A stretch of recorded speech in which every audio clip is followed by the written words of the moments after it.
aquel que tendría el poder de juzgarnos y condenarnos, pero contrario a esto nos imputó la justicia. Justificados pues por la fe, tenemos paz para con Dios por medio de Jesucristo nuestro Señor. Y esta es nuestra palabra y este es nuestro testimonio de defensa. La traducción del español al hebreo de la palabra acusador es la palabra Satán. Por eso usted y yo jamás podemos entrar en esas líneas de estar acusando, de estar señalando a la gente, de ser parte de ese sistema de Satanás. ¿Se puede imaginar lo que es ser un acusador de la gente? O sea, en otras palabras, seríamos algo así como Satán. O sea, se traduciría acusador como Satán. Satanás es el acusador de los hermanos, como dice Apocalipsis 12:10, el que nos acusa de día y de noche, de manera permanente. Está él manteniendo una acusación, y esa acusación tiene un fin, tiene un propósito, y el propósito es que tú y yo seamos estorbados, seamos detenidos en lo que el Padre ha diseñado para nuestras vidas. No podemos seguir tolerando que esa oposición, que esa acusación siga manteniéndose en los tribunales del cielo. Y te voy a dar algunas cosas poquitas, no las 3 horas y media de la clase de ayer, pero sí un extracto para que no te quedes sin esta bendición, porque creo que es sumamente importante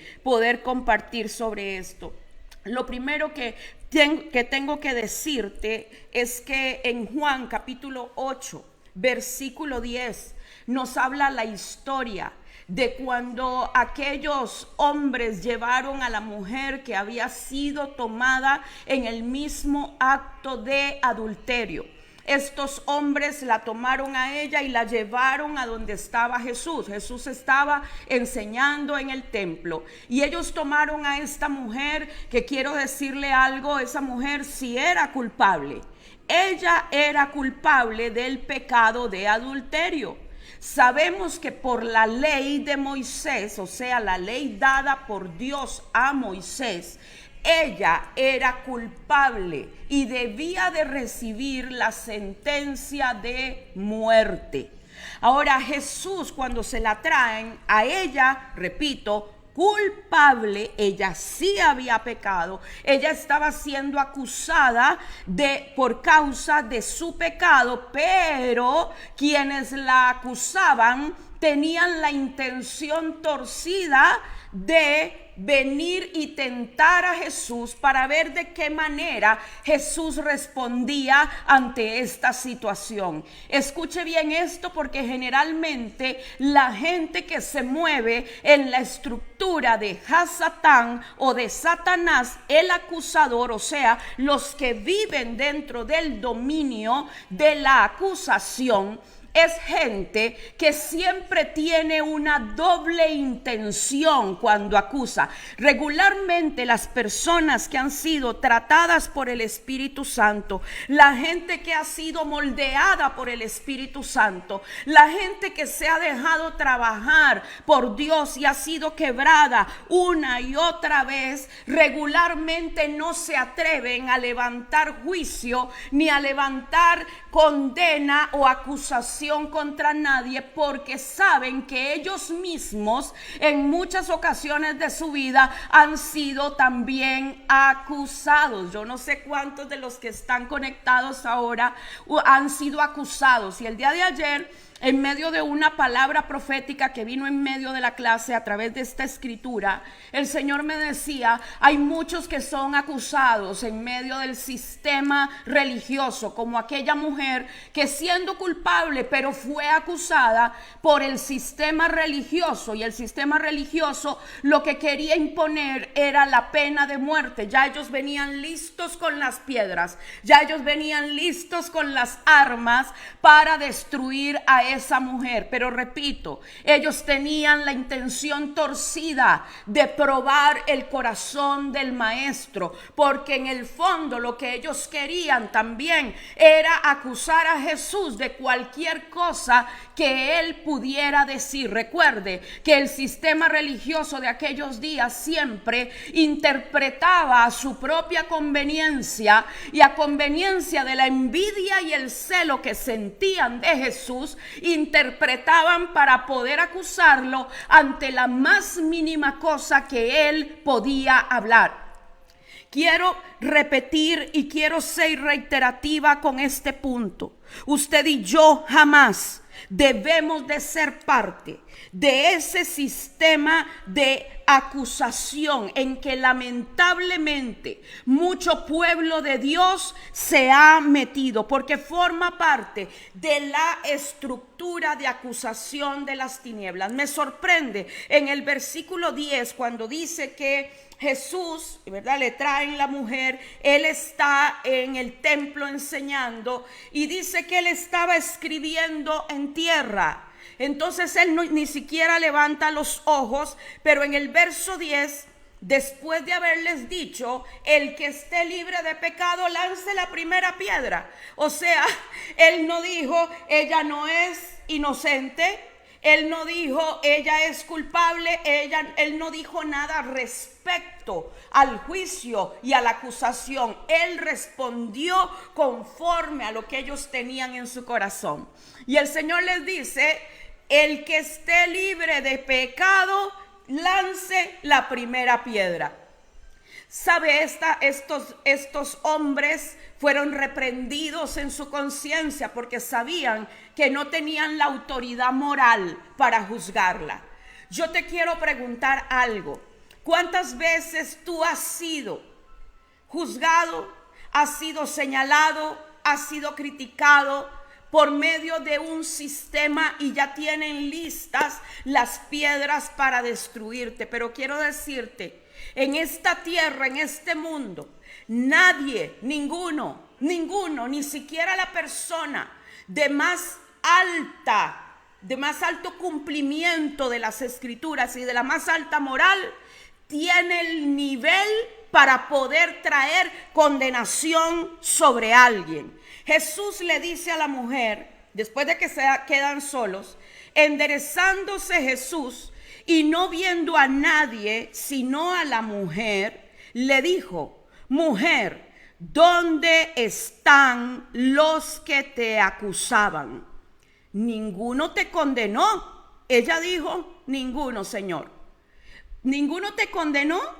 ¿Por qué ninguno podía condenarlo? Porque todos estaban en la misma dimensión de pecadores.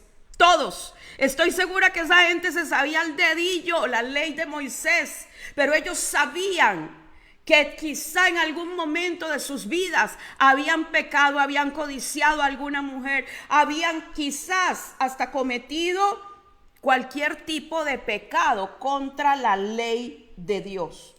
Entonces, mira qué tremendo. Jesús le dice, ¿ninguno te condenó? Ella dijo, ninguno, Señor. Entonces Jesús le dijo, ni yo te condeno. Vete y no peques más. Mira qué interesante, porque aquí dice que los que la trajeron la acusaban.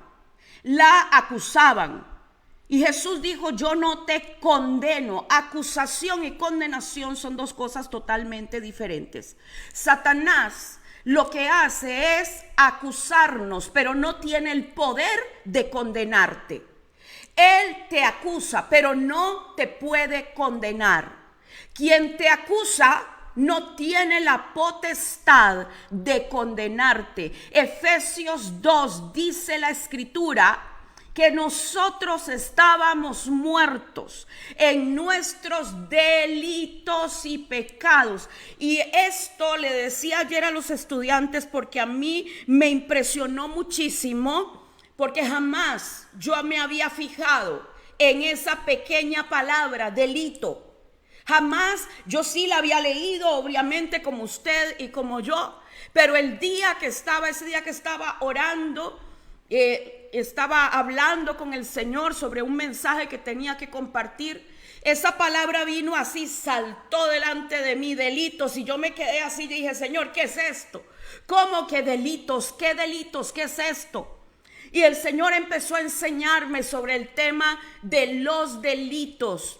Hay algunos textos en la Escritura que hablan sobre esto. Un delito es aquello que me puede llevar ante un tribunal, ante un juez, por causa del incumplimiento de la ley. Y cuando hay un delito contra la palabra de Dios, dice la Escritura, la maldición no vendrá sin causa.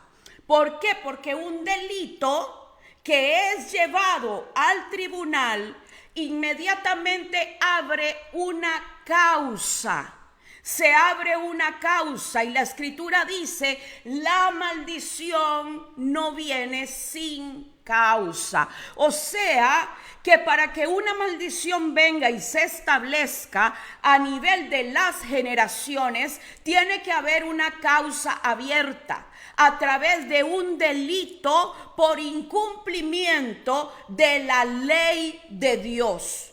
Me estoy dando a entender, espero estar siendo clara con esto.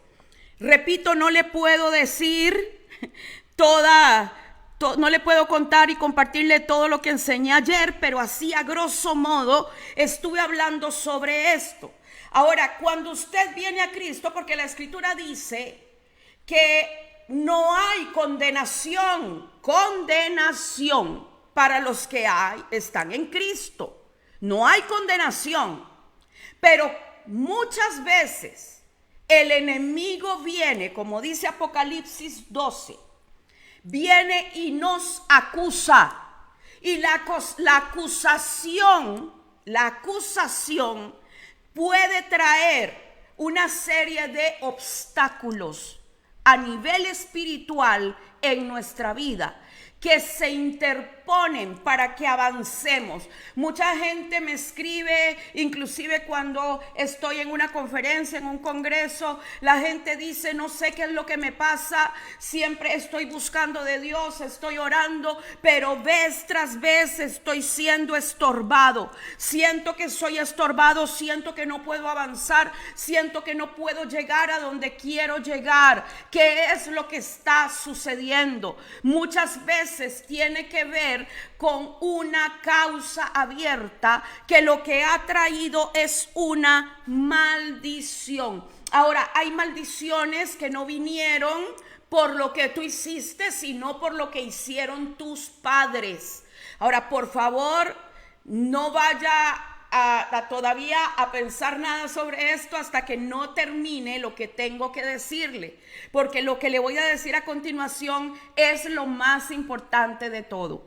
¿Sabe? Satanás ha usado, porque él es el mentiroso por excelencia, y él se vale de la ignorancia que muchas veces tenemos para poder mantener vigente una causa abierta, porque la Escritura dice que usted y yo no tenemos por qué comer, no tenemos por qué tener la dentera de las uvas agrias que se comieron nuestros padres o nuestros antepasados. En otras palabras, no tenemos por qué tener la consecuencia del pecado de nuestros ancestros, de nuestros antepasados. Sin embargo, hay cosas que están vigentes porque no nos hemos levantado a ejercer la autoridad que se nos dio en Cristo Jesús para ponerle un límite a estas maldiciones.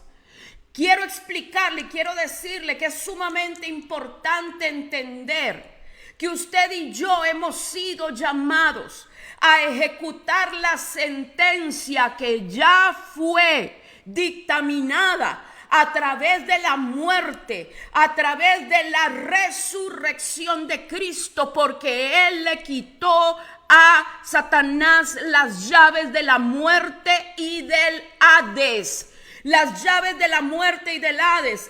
y el poder de la muerte. Dice, estábamos muertos, o sea, bajo una condena de muerte, de delitos y de pecados. Cristo Jesús ya quitó ese poder. Sin embargo, quiero decirle, mi amado hermano, como le decía a los estudiantes ayer, y les hago esta pregunta: ¿cree usted que cuando usted ya vino a Cristo, y usted vino y se bautizó y creyó en el Señor para salvación y para redención, usted se arrepintió de sus pecados, pidió perdón por todo esto, y de repente usted ve que el enemigo dice, bueno, a partir de hoy saco la banderita blanca, ya no tengo nada que ver en esa vida, me retiro? Mucho gusto de haberte conocido a ti y a tus ancestros. Ya no voy a traer oposición, ya no voy a usar el poder de la maldición contra ti, ya no voy a usar nada de esto porque tú ya viniste a Cristo. ¿Usted cree que el diablo va a operar de esa manera? ¿Usted cree que el enemigo va a hacer eso? A ver, aquí los estoy leyendo, dígame usted si usted cree que esto funciona así. ¿Verdad que no? Ciertamente no. Él no se va a dar por vencido. Él va a operar mientras usted y yo estemos en ignorancia. Mientras usted y yo caminamos en ignorancia, Él va a hacer con nosotros lo que quiera, hasta que nuestros ojos son abiertos por el poder de la palabra del Dios viviente. Y lo que yo te voy a soltar en este día te va a dar una llave para que tú te pares en autoridad por ti, por tu casa y por tus generaciones. Porque no puede ser que habiendo un sacrificio tan grande, usted y yo tengamos que andar viviendo y experimentando con las denteras, con las consecuencias de lo que hicieron nuestros antepasados. Yo me agarro de la palabra porque está escrito: ¿quién acusará a los escogidos de Dios? ¿Quién condenará a los escogidos de Dios? Amados hermanos, nosotros tenemos que tomar la autoridad que nos ha sido dada a través de la palabra y del poder de la sangre del Cordero. Por eso Apocalipsis 12:10 dice, y ellos le han vencido. Perdón, no es el 10, es el 11. A ver, sí, el 11 dice, ellos le han vencido por la sangre del Cordero y por el poder de la palabra del testimonio de ellos. Ahora escúchela, cuando dice el testimonio de ellos, no es cuando usted pide el micrófono en la iglesia y dice voy a pasar a testificar. No se refiere a eso. Se refiere a ser llamado ante un tribunal a testificar lo que Cristo hizo por ti, por tu descendencia, por tus generaciones futuras, y por lo tanto todo alegato del acusador tiene que caer por tierra y no puede permanecer vigente sobre tu vida. Yo no estoy negando que existen alegatos y maldiciones generacionales. Yo sé que sí. A mí el Señor me mostró cosas que operaron a nivel generacional, donde el enemigo venía y me atacaba, hasta que el Señor me dijo: párate, impídele que siga haciendo esto. ¿Por qué? Porque yo tengo un abogado, alguien que me entregó su justicia. Yo no me puedo justificar a mí misma por mis obras, ni porque yo soy muy buena, ni porque trato de cumplir la Biblia, ni porque oro, ni porque ayuno, ni porque adoro. No, yo no me justifico por ninguna de las obras. Yo he creído en el Rey a través de la fe, y es en esa fe que yo me amparo. ¿Y en qué me amparo? Me amparo en la obra de Cristo. Obviamente tengo que caminar en integridad. Obviamente tengo que caminar en legalidad, no legalismo, legalidad espiritual, que es la que me da la autoridad para someter los poderes de las tinieblas. Obviamente tengo que caminar en santidad, obviamente tengo que caminar en obediencia, obviamente tengo que buscar a Dios, obviamente todo eso es obviamente, pero nada de eso me justifica.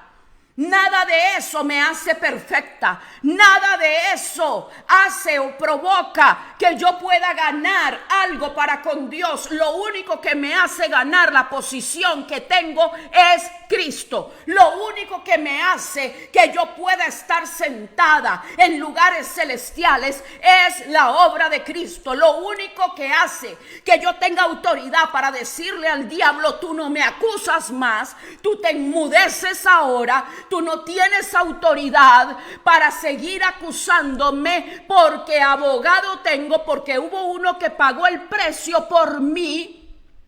Yo no niego los delitos de mis ancestros ni los míos propios, no los niego. Me arrepiento de eso delante del Padre, pero tú, Satán, no me puedes seguir acusando. Y ya le voy a decir por qué.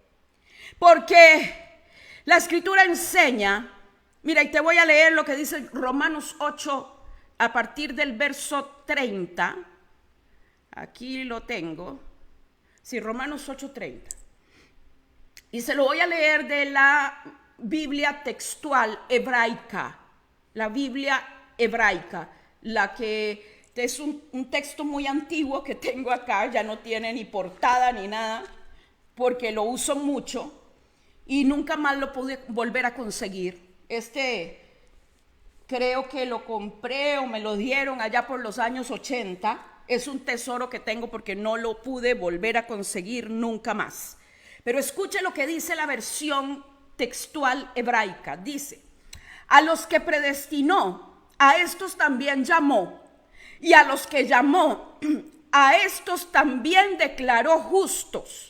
Y a los que imputó su justicia, a estos también glorificó. Ahora, imputar es atribuir algo a alguien, y en el sentido negativo, imputación habla de imputar un delito. Es un término legal de imputar un delito. Pero dice, aquí no dice que Cristo nos imputó los delitos, dice que nos imputó su justicia. A ti te imputaron la justicia, así tus padres, tus ancestros le hayan servido al diablo y a 10,000 demonios. A ti Cristo, si tú creíste en él, Cristo te imputó de justicia, no te imputó de delito. Esto es algo poderoso, esto es algo maravilloso. Dice: y a los que imputó su justicia, a estos también glorificó. ¿Qué pues diremos a esto? Ay, escuche, si Dios ha inclinado la balanza del juicio a nuestro favor, ¿quién? Vamos, dígalo ahí, dígalo conmigo ahí donde usted está. ¿Quién contra nosotros? ¿Quién contra mí? ¿Quién contra mi casa? ¿Quién contra mis hijos? ¿Quién contra mi familia? Si Cristo me imputó no los delitos, me imputó su justicia. El que no escatimó a su propio Hijo, sino que lo entregó por todos nosotros, ¿cómo no nos dará también con él, sin dinero y sin precio, todas las cosas?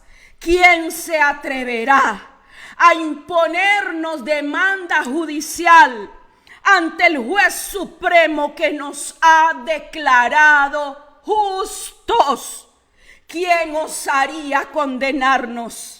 Mashiach, Mesías, Yeshua, Jesús es el que murió, mas aún el que también fue resucitado, el que además está a la diestra de Dios, el que asimismo intercede por nosotros. Escuche lo que le voy a decir. Siempre pensamos que Jesús está a la diestra de Dios orando. No, es que esta intercesión tiene que ver con la posición de abogado. Y quiero que note algo. Si usted se va al Salmo 109, y creo que es en el versículo 6, no lo recuerdo en este momento, creo que es en el verso 6, Cuando David está hablando de los que lo calumnian, lo difaman, lo persiguen, él dice esto en el Salmo 109. Dice, esté Satanás a la diestra de ellos. Por eso usted jamás cumpla el papel de calumniador y difamador. Porque usted sabe que si usted culpa, condena a alguien, usted se trae al acusador sobre su vida. Por eso es que hay muchas cosas que a veces la gente ora y ora y ora y ora y no ve respuesta, porque hay delitos vigentes. ¿Pero por qué razón? Porque no tienen legalidad, porque han estado hablando, calumniando, difamando. Mientras tú estés en el terreno del dominio que ha tenido Satanás, que es el dominio de la acusación, y seas parte de eso, tú no puedes ejercer la autoridad para pedir que lo que el tribunal del cielo quiere traer sobre tu vida sea desatado. No se puede. ¿Por qué? Porque mientras tú condenas a otro, te estás condenando a ti mismo, porque a tu derecha vas a tener al diablo acusándote. Léalo, está en el Salmo 109. David pide que Satanás esté a la diestra acusando. Ahora, ¿por qué a la diestra? Porque en los tribunales de la mayor parte del mundo, en los tribunales de justicia aquí en la tierra, en casi todos los tribunales no encontré ninguno que fuera diferente. Estuve buscando en España, en otros lugares, donde va en la corte, en una corte donde se sientan las diferentes personas que tienen que estar. Y en los juzgados o en las cortes, el fiscal, o sea, el acusador, la parte acusadora, se sienta al lado derecho del juez y el acusado se sienta con los abogados de la defensa en la parte izquierda.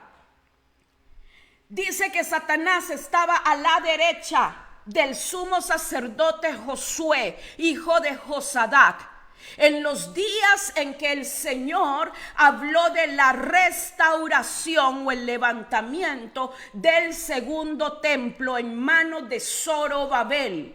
Satanás acusaba al sacerdote y lo acusaba porque el sacerdote tenía las vestiduras inmundas. Ahora estuve buscando, estudiando por qué tenía las vestiduras inmundas.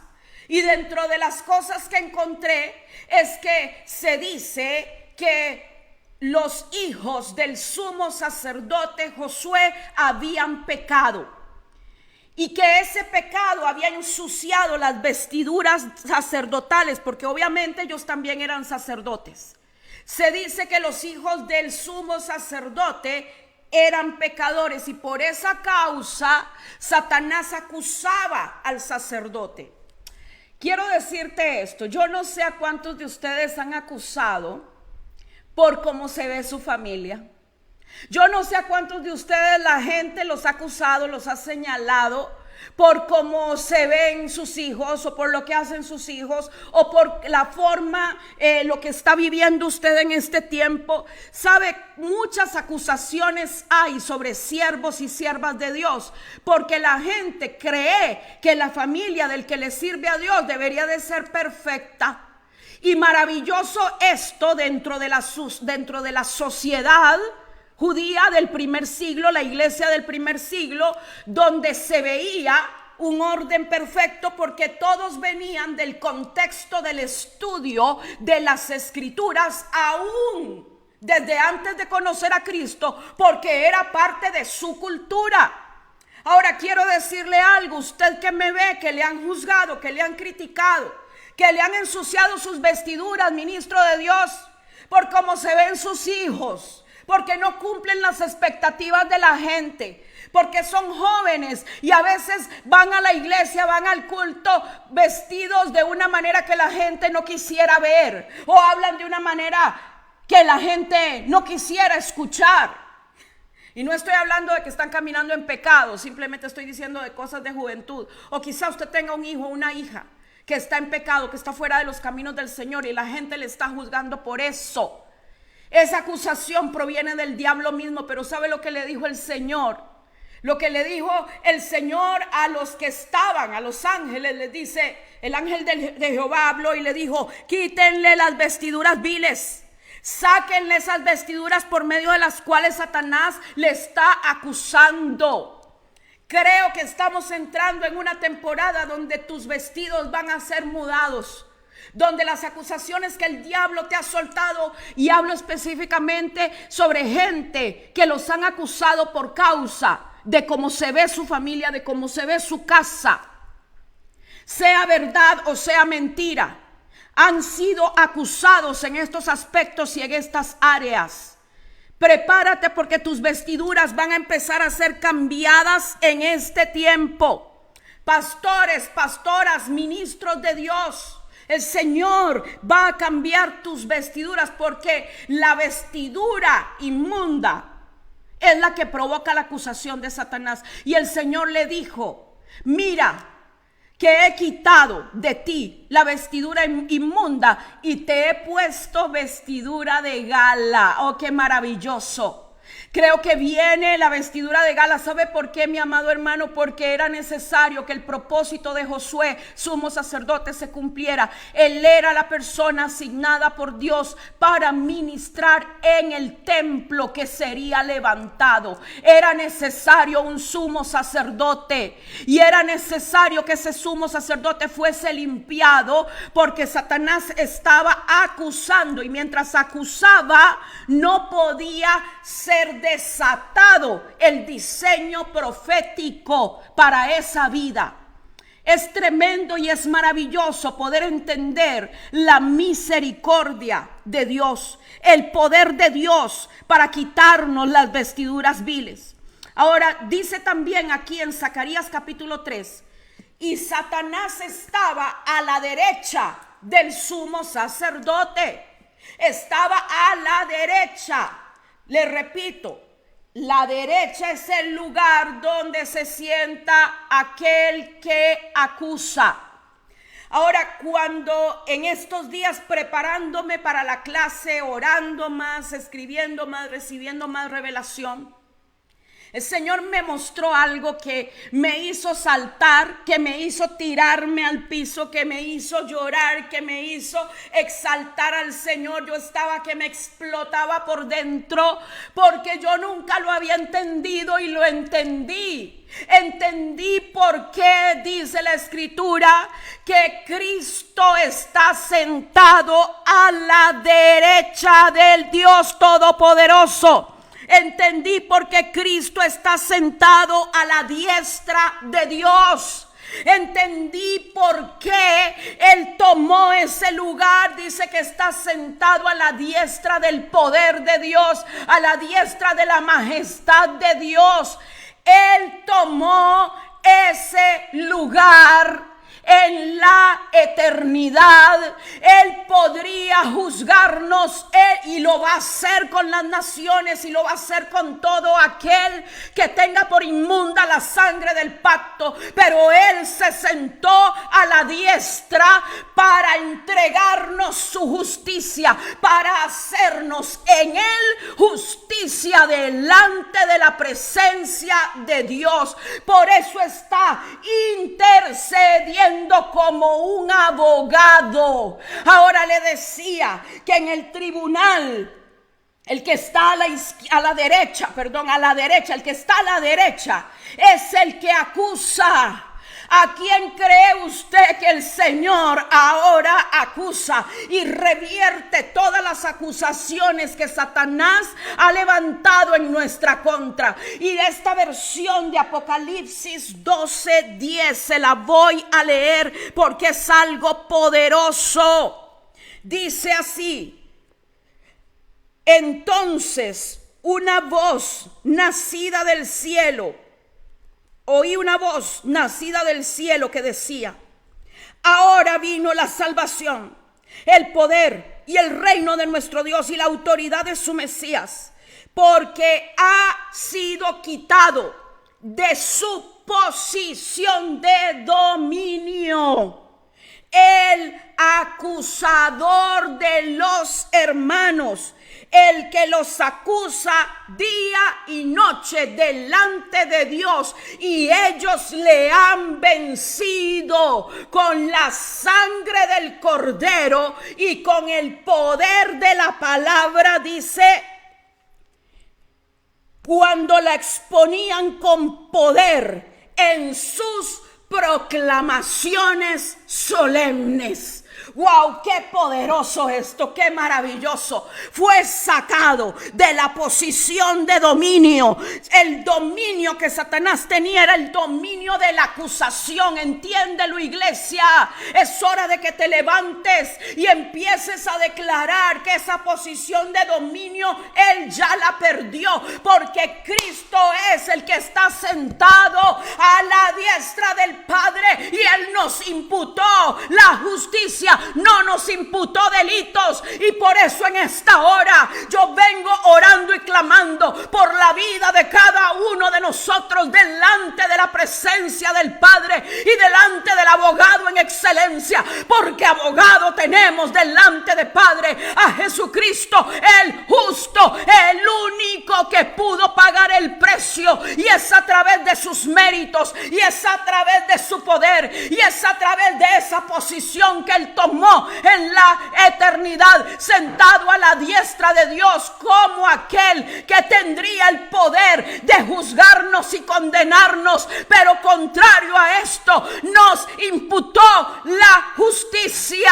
Justificados pues por la fe tenemos paz para con Dios por medio de Jesucristo nuestro Señor, y esta es nuestra palabra y este es nuestro testimonio de defensa, porque todos, cada uno de nosotros somos culpables de delitos, somos culpables de transgresión, somos culpables de pecado, somos culpables de iniquidad, pero hemos venido delante del juez de toda la tierra a través de la sangre del Cordero, y es en su palabra que hoy presentamos testimonio, diciendo que si no fuera por la sangre del Cordero, todos seríamos culpables, pero que Él pagó el precio y nos imputó su justicia para que no podamos seguir siendo acusados por los delitos de las transgresiones de nuestros padres, ni de nuestros antepasados,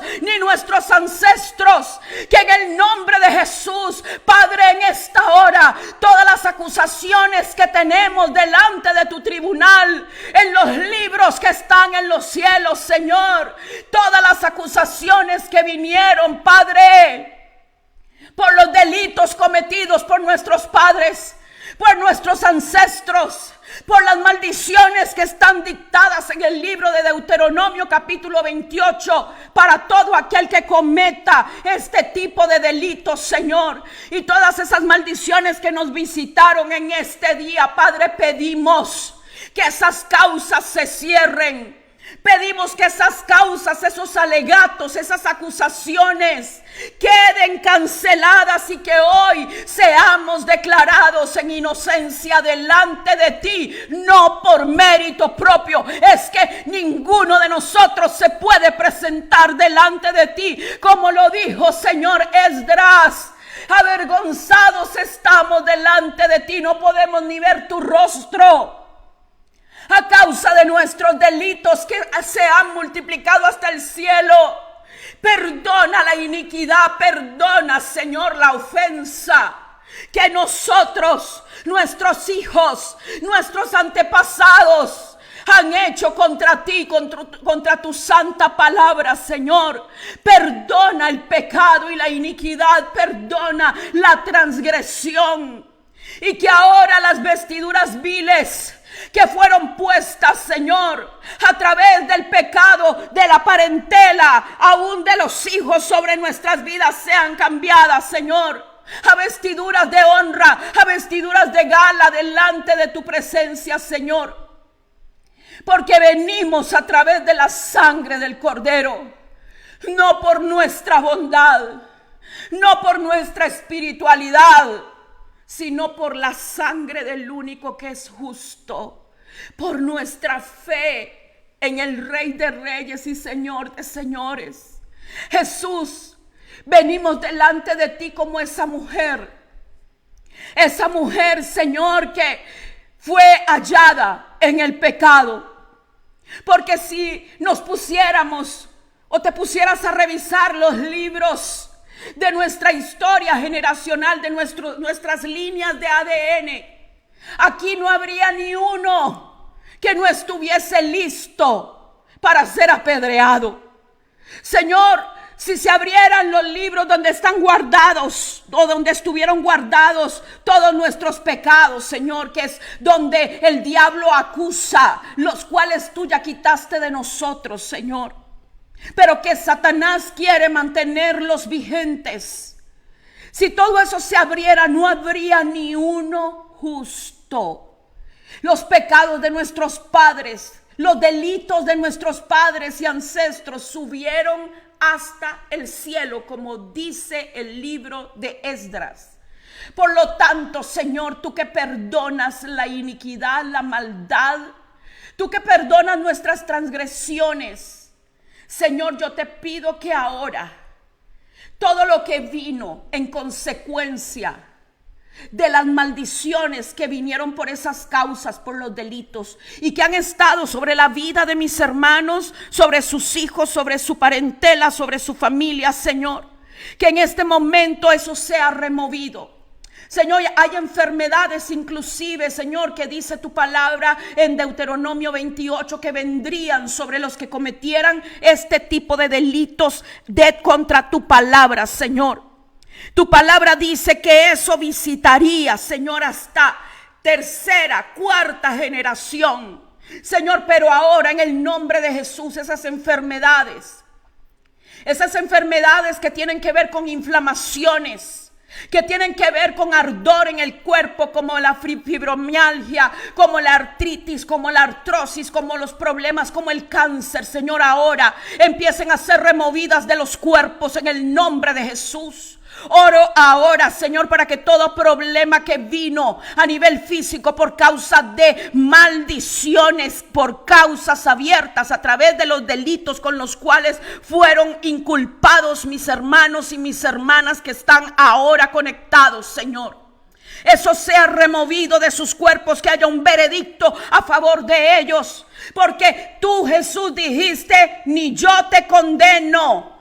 ¿Dónde están los que te acusan? ¿Alguno te condena? No, pues yo tampoco te condeno. Hoy declaro que no hay condenación para los que estamos en Cristo.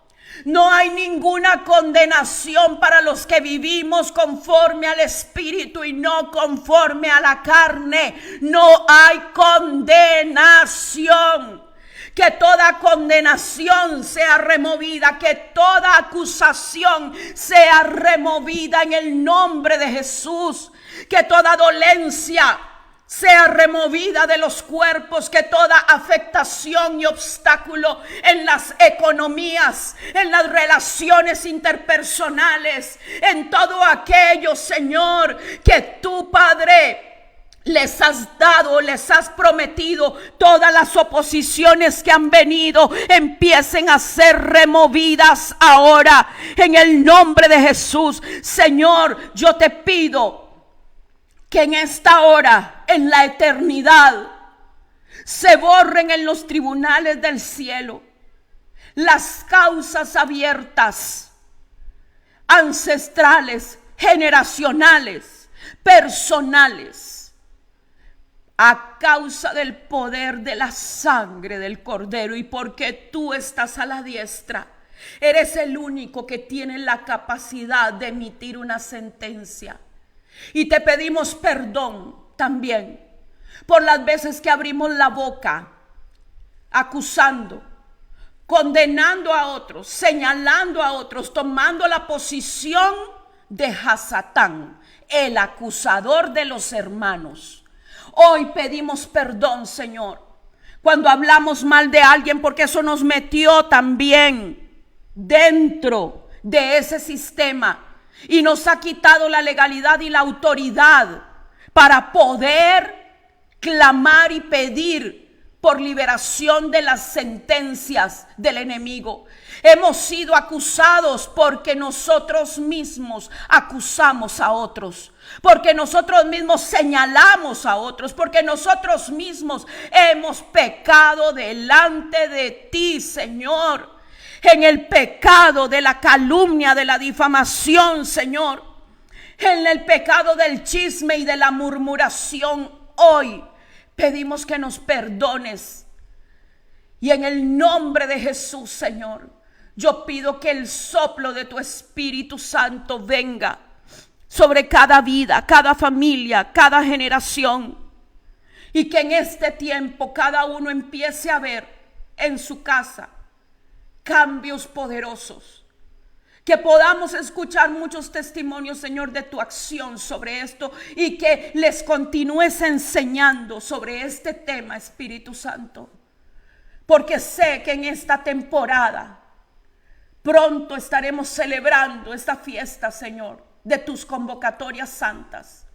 Una celebración que no lo hacemos como judíos, sino como gentiles que hemos conocido al Mesías. Que lo hacemos como representantes de cada nación nuestra, porque no tenemos un pasaporte que diga israelita, pero estamos conectados a Israel a través de Cristo y a través de los pactos y promesas de Abraham, Señor. Y ese día, Señor, esta fiesta del Yom Kippur, la fiesta que celebra, que conmemora que tú, Jesús, pagaste el precio de la culpa. Y cuando en un tribunal una persona es hallada culpable, la sentencia se le puede aplicar. Pero tú nos libraste de las sentencias y nos justificaste. Nos libraste de las penas que estaban prescritas para todo aquel que había transgredido y cometido delitos contra ti y contra el cielo, Señor. Gracias por tu obra en el madero, en el Calvario. Gracias porque sin ti nada podríamos hacer. Gracias, Padre, porque tú eres el juez justo. Y ayúdanos a caminar en justicia para que cuando clamemos nuestra oración pueda ser oída en los cielos. Y no haya estorbo del enemigo por conductas que no están acorde a tu palabra y que él gane ventaja en el tribunal acusándonos, Señor. Ayúdanos a cada día a perdonar a los que nos ofenden para que de esta manera no pueda haber acusación y no podamos ser llevados a la prisión, como habla la Escritura, como habla esa parábola del hombre que no perdonó al que le debía y fue llevado preso él y sus hijos a la cárcel por la falta de perdón. Ayúdanos, Señor, guarda nuestro corazón, nuestra mente, nuestros pensamientos, todo nuestro ser en Cristo Jesús. Amén y amén. Gloria a Dios. Bendito sea el Señor. Amados, por favor, guarden mucho sus corazones, guarden mucho sus bocas, guarden mucho sus almas. No den pie a que el enemigo les pueda acusar, porque usted abra su boca para acusar y condenar o señalar a alguien. Tenga cuidado. Andan en la internet videos de gente que anda acusando ministros, que anda hablando mal de la gente. No preste sus oídos, ni siquiera preste sus oídos para eso. El sistema religioso legalista siempre tiene una piedra, porque cuando yo acuso a alguien es porque me considero mejor que esa persona. Porque me considero que no tengo nada en lo cual podrían verme manchado. Aquel que tiene un corazón tratado por Dios, donde el Señor le ha enseñado toda la pudredumbre que tiene adentro, no osa venir delante de alguien a acusar, a difamar o a señalar.